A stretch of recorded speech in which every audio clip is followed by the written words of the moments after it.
Olha, o governo sancionou a nova linha de empréstimo para as micro e pequenas empresas. Denise Campos de Toledo aqui conosco. Será que dessa vez se consegue resolver o gargalo da liberação de recursos para um setor tão importante como esse, Denise? Olha, Tiago, bom dia. Essa é a grande dúvida que se tem mesmo. Os empresários não param de reclamar da dificuldade de acesso ao crédito. É a terceira linha lançada pelo governo. Desta vez, 85% vai ter garantia por parte do governo. Tem um fundo específico que pode dar essas garantias. A taxa é muito semelhante à Selic, tem um spread bancário pequeno de 1 e poucos por cento. Agora, tem sido muito difícil para as empresas driblar todas as exigências feitas pelos bancos na hora de conceder esses recursos. Há necessidade de comprovação de uma série de pagamentos, de certificados de que está certa a situação junto ao governo. Inclusive, vale observar que nesse processo aí que foi divulgado, essa nova linha, o governo vetou um parcelamento maior dos débitos junto à Receita, parcelamento de impostos, e vetou também uma carência que se pensava de 6 meses para pagamento, porque é uma situação excepcional agora. As empresas estão buscando recursos para pagamento de salários, para pagamento de fornecedores, custos operacionais mesmo, já que elas ficam sem capital de giro por não estarem trabalhando. Então, seria uma situação emergencial, mas a alegação é que isso pode comprometer o fluxo de caixa do governo, não é? Então, o que ele pretende trabalhar aí nos próximos meses. Mas o grande problema tem sido a restrição do sistema financeiro.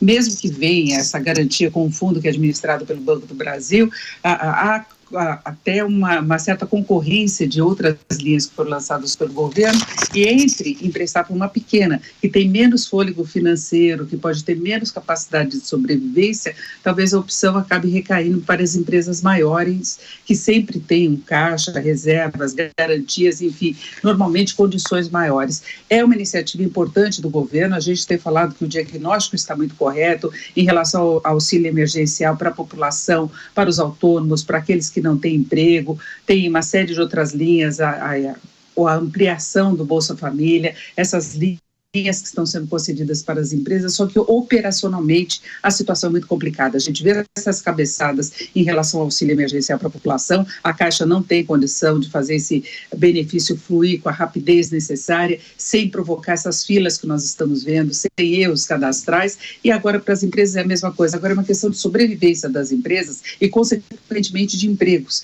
Nós já tivemos problemas seríssimos com aquela primeira linha que foi lançada exatamente para cobrir a folha de salários. Uma das coisas que acabou emperrando essa liberação foi o fato de que boa parte das pequenas, das microempresas, não recorriam aos bancos para pagamento da folha de salário. E sem ter esse compromisso, essa vinculação, não tiveram acesso ao crédito também. Então, o que a gente espera é que operacionalmente isso funcione, e o governo está preparando o lançamento de uma outra linha de investimentos das pequenas empresas. Denise, rapidamente para a gente fechar, as bolsas ontem tiveram melhor desempenho desde o mês de abril. Será que é um desempenho que se sustenta nessa terça-feira, Denise?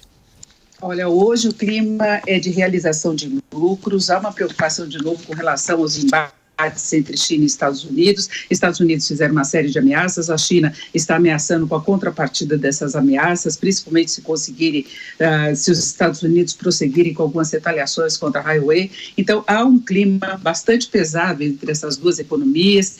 Nós tivemos 2 semanas atrás a sinalização da implementação mais avançada da primeira fase de negociação ainda da guerra comercial, que veio lá de trás, que pressionou o mercado durante todo o ano passado. Parte do mercado hoje teve desempenho positivo, em particular na Ásia, pelas notícias referentes àquela vacina da Moderna, a empresa farmacêutica lá nos Estados Unidos. Então ainda tem esse embalo, mas nós temos as bolsas europeias hoje andando meio de lado, com um movimento mais negativo. Isso pode ter repercussão aqui no Brasil. Nós temos o dólar na abertura ainda em queda, mas uma queda bem menor do que a de ontem, mas está em R$ 5,70. Quem sabe ele ultrapassa para baixo essa barreira dos 5,70, dólar que já quase chegou aos R$6 na semana passada. A queda agora é de 0,3%. Agora, um dado a ser observado hoje é essa questão dos feriados aqui em São Paulo. A B3 ainda está negociando para poder trabalhar, porque mesmo os países que entraram em quarentena no exterior, eles tiveram o mercado funcionando. E você tem uma interrupção dos negócios, de repente, de quarta-feira até segunda-feira da semana, volátil como nós temos no exterior, pode ser uma desvantagem enorme para o mercado brasileiro. Então vamos ver qual vai ser a decisão do Estado de São Paulo em relação a isso, Thiago. Ok, Denise, estaremos te acompanhando na programação aqui da Jovem Pan. Até mais tarde.